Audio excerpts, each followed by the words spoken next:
Hi everyone, my name's Megan and I'm an educator here at the Bruce Museum. And today I'd like to bring to you our program Digital Bruce Beginnings, a program for children 3 to 5 years old and their caregivers. Today's program is all about snowflakes. We will explore this winter weather a little bit deeper, all about those snowflakes, read a book about snowflakes, and then do some imaginative play and hands-on games and activities that will get your mind and your imagination stretched in thinking about snowflakes. I hope you enjoyed today's program. Let's get started.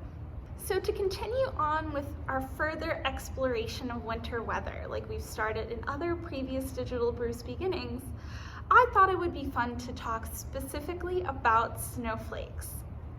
Like I mentioned in an earlier Digital Bruce Beginning, we talked all about snow. But one thing that makes snow really fun and special is the snowflakes. And with the right conditions, that snow becomes snowflakes. And those snowflakes make all of that big snow from individual snowflakes. So what is a snowflake? A snowflake actually starts as a teeny tiny crystal of ice that forms from the water up in the sky and the atmosphere, in those clouds that we look at. The size of a snowflake can depend on how many ice crystals are connected together. Each snowflake can be made up of 200 ice crystals, and snowflakes always have 6 sides. And the other thing that's crazy is each snowflake looks individually different. And they're always completely different. They all have different geometrical shapes in that 6 points that make them up. But like I mentioned, one thing that's really important to keeping snow and snowflakes around is the weather. The temperature and how wet and cold it is outside really makes a difference and can change how a snowflake looks or feels. Sort of like those different types of snows we talked about in the earlier Digital Bruce Beginnings. And part of the thing that happens is with those changes in snow, weather, dampness, temperature, they can change the shape of a snowflake. Snowflakes tend to be hexagonal, but they're always symmetrical. They may not always have that hexagon shape. And while snow and snowflakes and snow crystals are the same, a crystal is what makes up the snow and ice and keeps them stuck together. So one of the important things to mention with snowflakes is that it makes snow. And snowflakes happen when snowflakes collect together and they build up and make snow. And because of that, they're able to make that mass accumulation or large piles of snow. And one thing to know about snowflakes too is that they come in different types, much like snow we talked about earlier. There are 6 different types of snowflakes.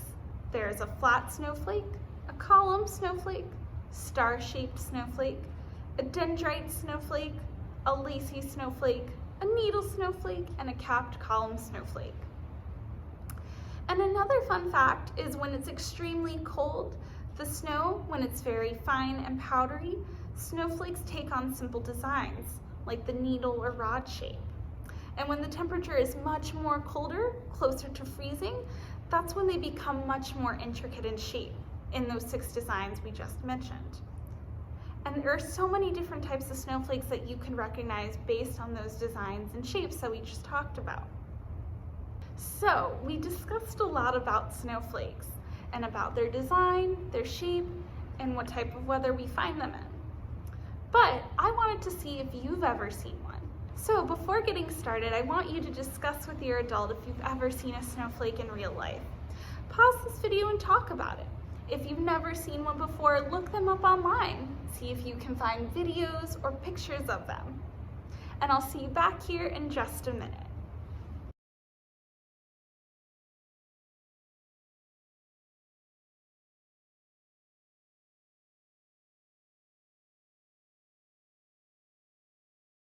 Now that we've had some time to discuss and learn a little bit more about snowflakes, I thought it would be nice to read a book about snowflakes and a place where they fall pretty regularly.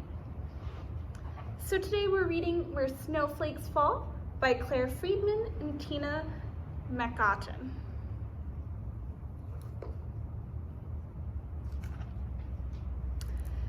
So today we're reading Where Snowflakes Fall by Freeman and Tina Macnaughton.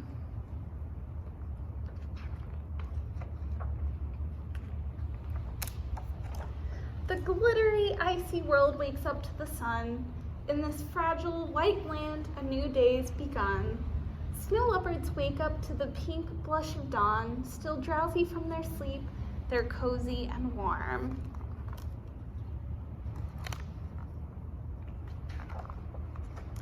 Perched on the cliffs where it's craggy and steep, hungry for breakfast, the puffin chicks cheep.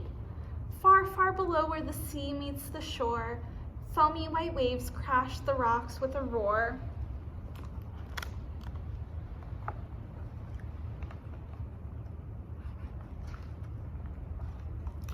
From deep in their den, polar bears tumble out.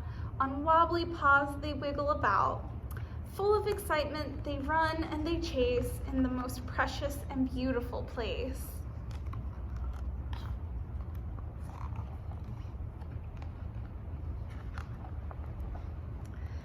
Baby whale glides through the crystal blue sea. In the calm waters, he's happy and free. Close to his mother's side, diving together down in the ocean that stretches forever.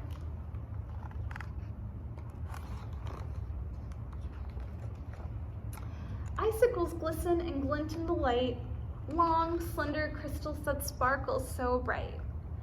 Drawn from their cave by the first rays of sun, lively young lemmings dart out to have fun. Have you seen anything the animals do in the snow with snowflakes that you might do? Blue-shadowed snowfields lie still and serene, here where the air is so pure and so clean. Sheltered by mountains, the caribou deer rest by the stream, flowing icy and clear.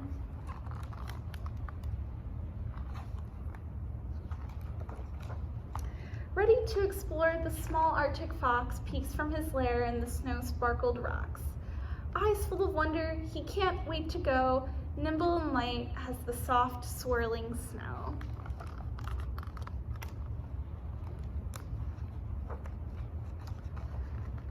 Wings tipped with sunshine, the snow geese glide by. They gracefully soar through the endless blue sky, calling each other as onward as they go over the silent land far, far below.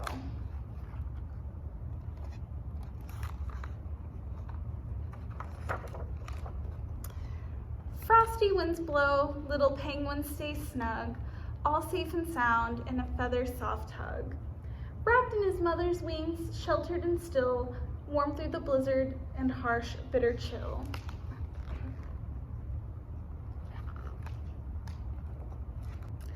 Soft shadows fall as the sun slips away, snowy white clouds turn to purple and gray. Arctic hares hop home, all tired and dozy. Soon they'll be sleeping and cuddled up cozy.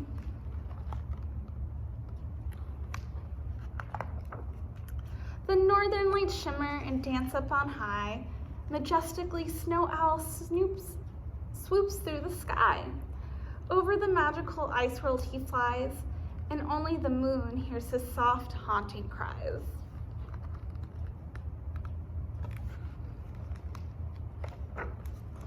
Little seal lies with his mother in her warm cuddle. In the cold stillness together they huddle. The frosty land sparkles with softest starlight. Sleep, precious ice world, sleep safely tonight.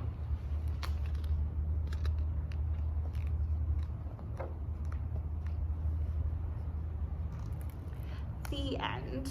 That was such a neat book, and it took us to somewhere where it snows very regularly and is quite cold. I know we don't live in the Arctic regions, but imagine if you did. Discuss with your adult what life might look like if you lived there. Is it similar to what winter is like up here where you live? Or do you think it's different? Do you think they see a lot of snowflakes there in the Arctic? Pause this video and discuss with your adult, and I'll see you back here in just a minute.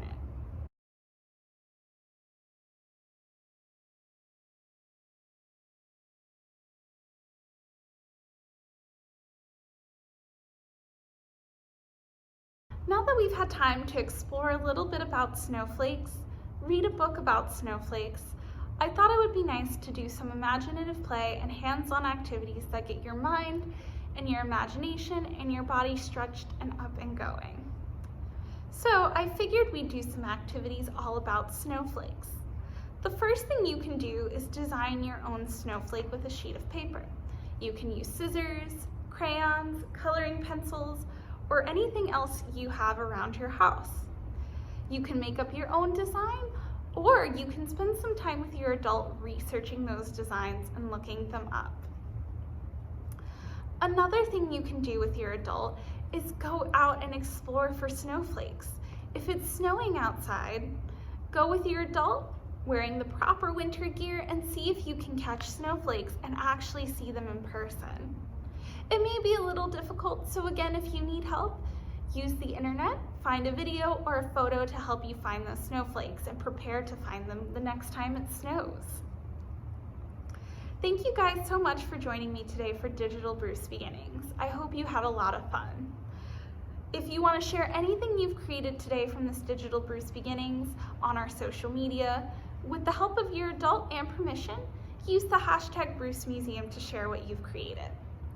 For more digital content from the Bruce Museum, please visit www.brucemuseum.org. Thank you so much for joining us today. Bye, friends.